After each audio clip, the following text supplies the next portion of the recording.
में संकट था तब तक तू था मेरे साथ, और जैसे विपत्ति समाप्त हुई थी छोड़ करके जा रहा है। इसलिए मैं चाहती हूँ कि तू बना रहे मेरे पास, विपत्ति बनी रहे ताकि तू बना रहे मेरे पास।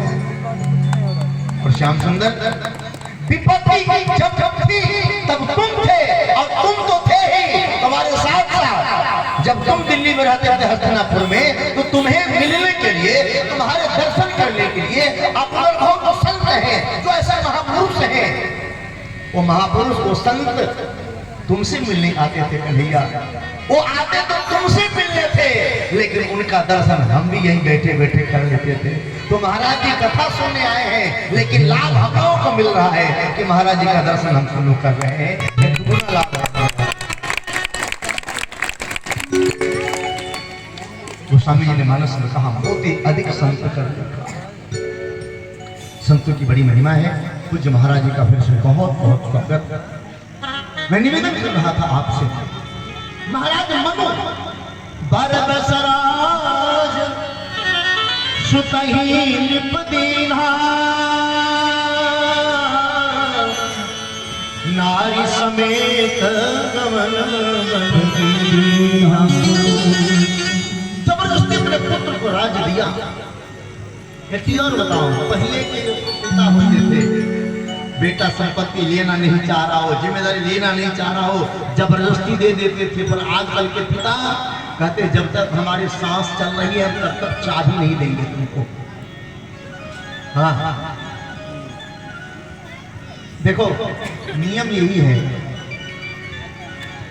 जब आपके बच्चे जिम्मेदारी संभालने लायक हो जाएं तो उनको सारी जिम्मेदारी सौंप करके और मुक्त हो जाओ संसार से, भगवान का भजन करो।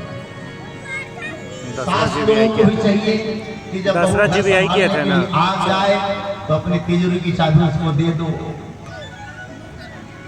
मुक्त हो जाओ, भगवान का भजन करो। और नहीं दोगी तो फिर वह मामला गड़बड़ होगा। महाराज मनु तपस्या करने जा रहे थे, बहुत ध्यान से सुनना। महाराज मनु से किसी ने पूछा, महाराज आप तपस्या करने जा रहे हैं, क्यों तपस्या करने जा रहे हैं? तो बोले भगवान को पाने के लिए।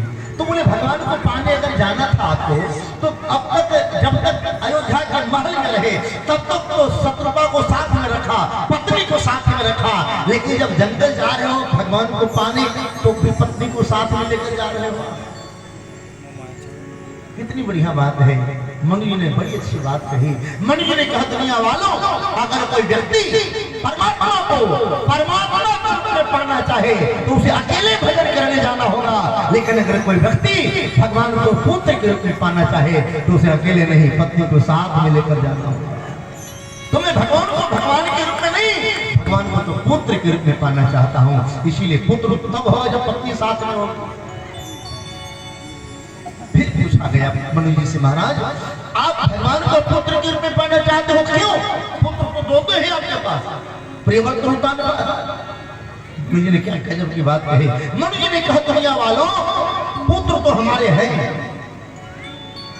उत्थान पाद प्रियव्रत, लेकिन हमने एक ग्रंथ लिखा, मनु जी ने ग्रंथ लिखा जिसका नाम है मनुस्मृति। मनुस्मृति ने एक नियम बनाया, कानून बनाया मनु जी ने, एक पत्नी व्रत का पालन करना चाहिए व्यक्ति को। ये नियम बनाया मनु जी ने, लेकिन मनु जी के बनाए हुए कानून को मनु जी के बेटे ने ही तोड़ दिया। उत्तान पाद ने 2 विवाह कर लिया, सुनीति और सुरुचि से। तब मनु जी ने कहा, नहीं, मेरे बेटे बनाए हुए कानून को मेरा ही बेटा तोड़ दिया, तब मैं ऐसे पुत्र को प्राप्त करूंगा जो मेरे बनाए हुए सारे कानूनों को अक्षर से पालन करके दुनिया को दिशा देगा, दुनिया का मार्गदर्शन करेगा। और वो केवल राम कर सकते हैं, वो केवल भगवान कर सकते हैं। इसलिए उन्होंने कहा, नहीं, मुझे तो भगवान को पुत्र के रूप में पाना है। मनुष्य तपस्या करने तपस्या किया, तब 30,000 वर्ष तक तपस्या पूरी हुई, भगवान वरदान देने आए। यही वरदान पाने के बाद भगवान ने कहा, करो जाय अमरावती वासा, आप जाकर के स्वर्ग में निवास करो, और समय से आप अयोध्या में चक्रवर्ती दशरथ के रूप में आओगे, तब मैं आपका बेटा बनकर के आऊंगा। आइए अयोध्या चलते हैं।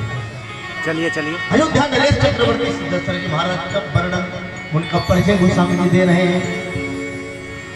अवधपुरी रघुकुल मणि राम, अवधपुरी रघुकुल मणि राम, बेटा